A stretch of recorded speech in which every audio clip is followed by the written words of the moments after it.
Pada saat ini umat Islam itu sangat rasis, Bu ya. Saling menjatuhkan antara satu dengan yang lain.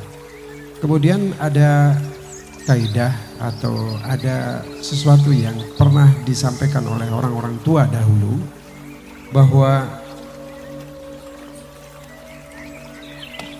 ada dosa yang diampuni oleh Allah kecuali dosa syirik. Dan dosa syirik ini dosa syirik yang seperti apa, Bu ya? Kemudian yang berikutnya, apakah surga hanya dimiliki oleh umat Islam? Jadi yang pertama tentang dosa yang diampuni kecuali dosa syirik. Dan yang kedua adalah surga apakah hanya milik umat Islam? Jadi begini, ini semua dosa bisa diampuni. Nggak ada dosa yang tidak diampuni itu. Semua dosa diampuni. Ini awalnya setan ini, kalau setan lagi nih. Iblis lah. Iblis itu diusir dari sorga. Tapi dia minta 2 persyaratan. Saya mau diusir dari sorga asal ada 2 persyaratan. Tentu persyaratannya bukan uang kededah ya. Iblis tidak minta uang kededah, enggak. Atau uang ganti rugi, enggak. Pertama dia minta diberi panjang umur sampai kiamat. Antirni ila yaumi yub'atsun. Kata Allahnya, oke, saya kabulkan, innaka minal mundharin. Terus satunya lagi, iblis meminta izin kepada Allah, wa bi'izzatika la ughwiyannahum ajma'in. Minta izin untuk bisa menggoda seluruh umat manusia. Kata Allah, oke, saya kabulkan, segera kau angkat kaki dari surga ini. Aku tidak sudi surga ditempati orang yang sombong seperti kamu. Begitu keluar, ini iblis kan artinya luar biasa. Panjang umur sampai kiamat, nggak mati-mati. Yang kedua, dia mendapat izin menggoda. Artinya dia itu ketika menggoda kita sekarang nih, itu legal, resmi. Karena iblis juga punya SIM kok. Surat izin menggoda.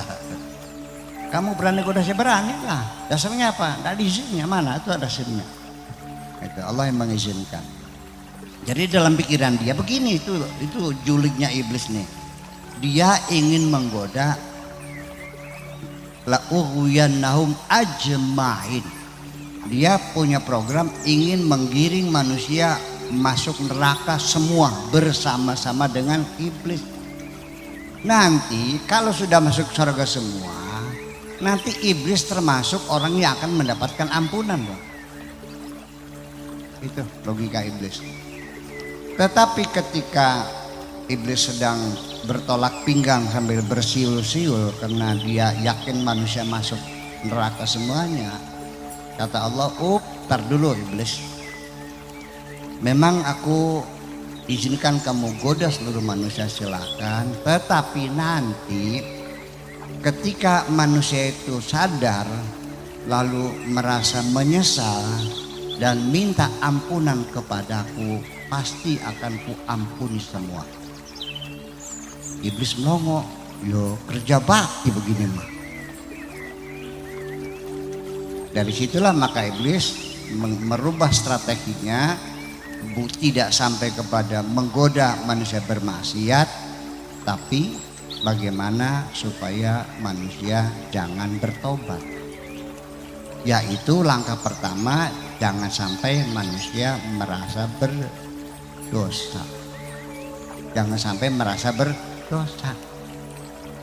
Jadi ketika kita sudah tidak merasa berdosa, itu sudah masuk dalam perangkap iblis. Hati-hati. Bukan persoalan musyrik, bukan persoalan dosa. Allah mengatakan, wahai manusia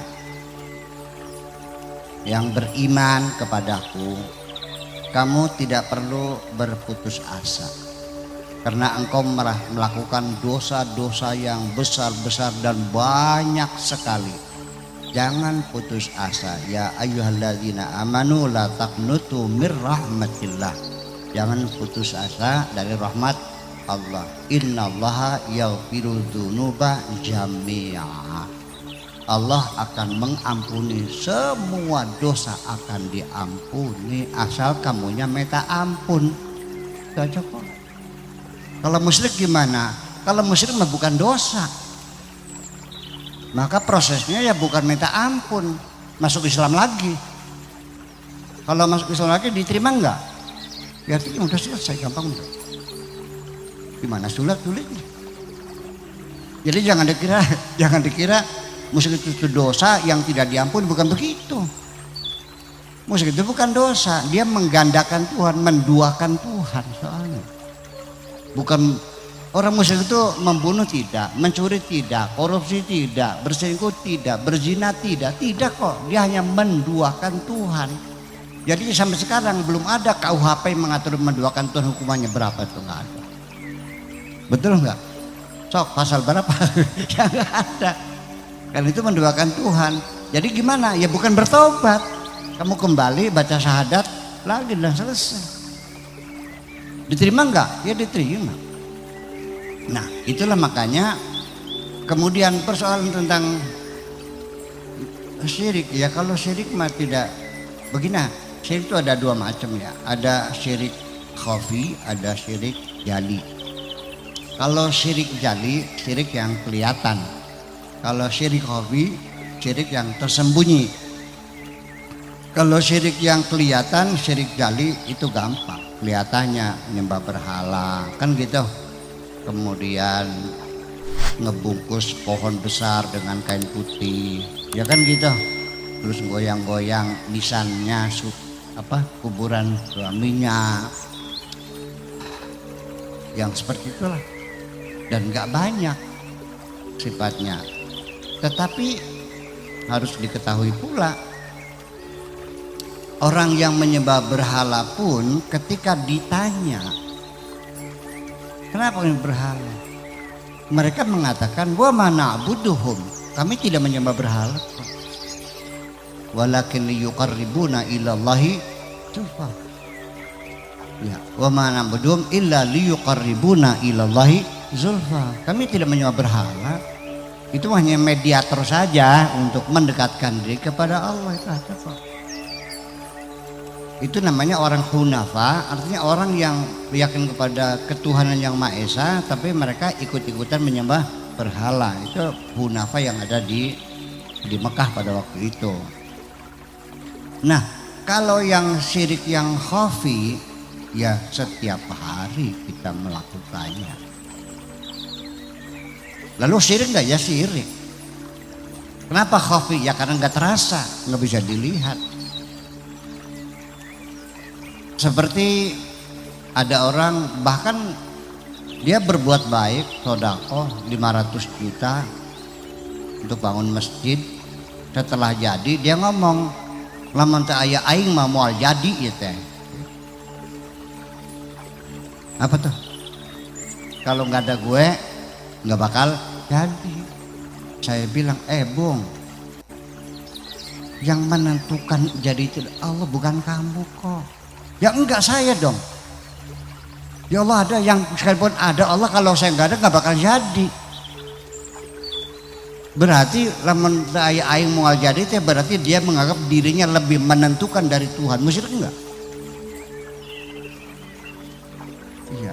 Orang itu juga sama berkata kepada anak-anaknya, kalau bukan aku yang nyebokin kamu, bukan aku yang nyusin kamu, kalau bukan aku yang membiayai enggak bakal jadi manusia sih ya teh.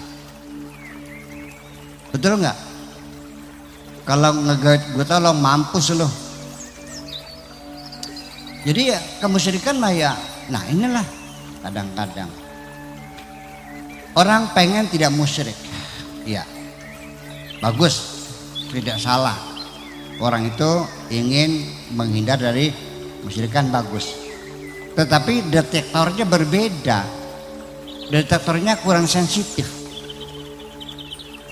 Kurang sensitif gitu. Jadi ketika orang itu datang pada kiai dikasih jimat, musyrik. Kenapa? Ya berarti kan percaya ada kekuatan dan selantuan. Iya, udah. Ternyata yang membuat kita musyrik itu bukan jimat, lebih efektif uang kok. Percaya nggak? Ibu-ibu pergi ke supermarket kira-kira bawa uang 50.000, tujuannya hanya beli softtek. Tahu jalannya Pak? Nunduk jalannya. Nggak tengok nggak, nunduk aja. Terus langsung ambil bayar udah. Tapi begitu bawa uangnya 1 tas, tahu jalannya kemana? Ditengok semuanya. Wah, jalan juga lain, jalan juga digeol-geol jalan juga. Iya, dia lebih yakin dengan bawa uang. Oke. Ada tentara dikirim ke Timur Leste. Meta sama kiai dikasih jimat anti tembak, oke? Sama satu lagi polisi dikasih pistol. Lebih berani mana? Bawa jimat atau bawa pistol? Yang musyrik mana? Betul nggak? Kita berkorban untuk masjid yang untuk kita pakai sendiri. Ketika ada bantuan bangun masjid hanya diminta 500.000, melotot kok. Tapi untuk biaya calon jadi kuwu habiskan 4 miliar nggak ragu-ragu kok. Jadi yang lebih hebat Allah atau jabatan? Orang yang mencalonkan diri sebagai siapapun lah, dari mulai kuwu, bupati, gubernur, presiden, anggota dewan, berapapun dia keluarkan demi jabatannya. Tapi masjid yang mau roboh diminta 500.000 saja, keberatan. Jadi dia itu menyembah siapa sebenarnya? Jadi kita jangan melihat kemudian itu menyembah berhalanya. Orang yang berhala juga punya argumentasi. Wa ma na'buduhum, kami tidak menyembah berhala kok. Illa liyuqarribuna ilaihi zulfa. Ya karena bagaimanapun orang beribadah itu kalau Tuhannya kelihatan lebih khusyuk. Percaya enggak? Saya jarang melihat orang Islam sholat sambil nangis, jarang. Atau mungkin belum pernah sekali. Pernah belum? Belum pernah. Tapi orang yang menyembah tempekong nangis Pak. Karena kelihatan Tuhannya. Itu maksud mereka begitu supaya khusus sholatnya gitu. Jadi dibikin tempekong depannya. Musyrik enggak? Ya musyrik juga sih. Menurut saya ya musyrik juga sih. Tapi dia punya alasan bahwa mereka tidak musyrik, enggak gitu. Ini hanya untuk mendekatkan diri saja. Makanya di masjid juga sudah mulai nih banyak. Pas di pengimaman tuh di mihrabnya tuh ada Allah Muhammad. Betul enggak? Supaya lebih khusyuk, supaya kelihatan alif lam lam ha. Itu namanya ya'budullah ala harfin, menyembah huruf namanya itu. Betul enggak? Lagi nyembah siapa? Menyembah alif lam lam ha. Alif lam ha itu bukan Allah, bukan itu mah. Itu namanya kita juga bukan lafzullah gitu. Alif lam itu kita hanya lafzul jalalah, bukan Allah. Ya mungkin ada. Yang anak saya juga pernah malam hari mau ke Jatibarang di Masjid Tulungagung itu di atas menaranya ada lafzul jalalah. Wah itu ada Allah. Oh iya itu. Seperti itu. Jadi kemusyrikan yang khafi ini artinya bagi kita, begitu kita meyakini bahwa aku yang bisa menentukan, itu Anda sudah mengangkat dirimu sebagai Tuhan. Jadi kemusyrikan yang sangat tersembunyi adalah bukan benda yang ada di luar diri kita. Yang paling tersembunyi dan paling sulit dibuktikannya dan orang tidak akan percaya adalah ketika yang menjadi Tuhan pendampingnya, Tuhan gandanya adalah dirimu sendiri.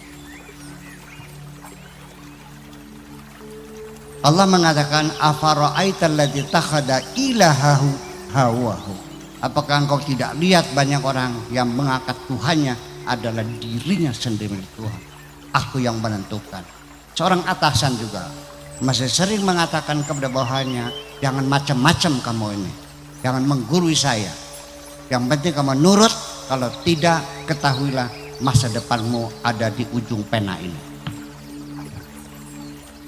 Dia menentukan nasib orang. Kalau dia bisa menentukan nasib, Tuhan bukan. Berarti dia menganggapnya sebagai Tuhan enggak? Enggak berasa. Dia tidak mengatakan aku Tuhan, kecuali Fir'aun ya. Kalau Fir'aun mengatakan ana rabbukumul a'la, aku Tuhanmu yang tertinggi. Itulah sebabnya kenapa Fir'aun ini, ayat-ayat Fir'aun di Al-Quran paling banyak cerita Fir'aun sama Nabi Musa. Malah cerita Nabi Muhammadnya nggak banyak. Nabi Yusuf 1 ayat, Nabi Ibrahim sekian ayat. Tetapi kalau cerita Fir'aun itu setiap halaman Al-Quran selalu ada pertarungan Musa dengan Fir'aun. Itu menunjukkan bahwa kemusyrikan itu merajalela pada manusia di segala zaman, yaitu ketika yang dijadikan Tuhan adalah dirinya sendiri. Betul nggak? Jangan-jangan Fir'aun ini mengatakan ana rabbukumul a'la, itu syiriknya syirik kecil. Kita lebih besar daripada Fir'aun.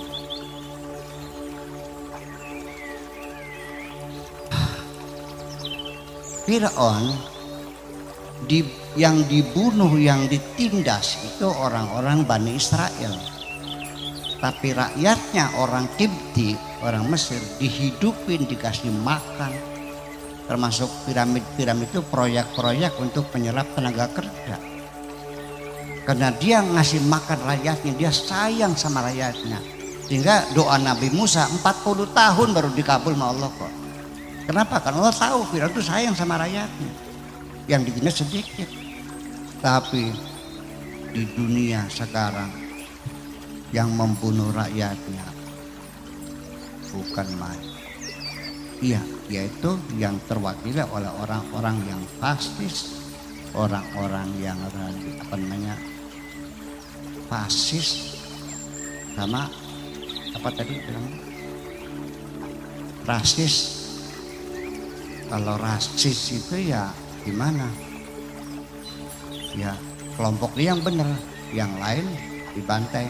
Kalau fasis ya siapa saja ya yang melawan habisin semuanya.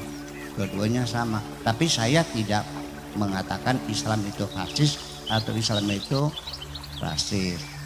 Itu adalah pemahamannya yang salah itu. Betul enggak? Karena yang menentukan orang masuk surga atau tidak itu hanya Allah. Allah mengatakan innalladzina amanu walladzina hadu wan nasara innalladzina amanu walladzina hadu wasabiuna wan nasara wal majus wa ma asyraku innallaha yafsilu bainahum yaumal qiyamah. Sesungguhnya orang-orang beriman, orang-orang Yahudi, orang Paseban, orang Nasrani, orang Majusi, orang musyrik, semuanya itu siapa yang masuk surga Allah yang menentukannya di hari akhirat nanti. Tetapi kalau sekarang kau bisa menentukan ini neraka ini surga, jangan-jangan Anda sudah menganggap dirimu sebagai Tuhan juga. Oke, terima kasih.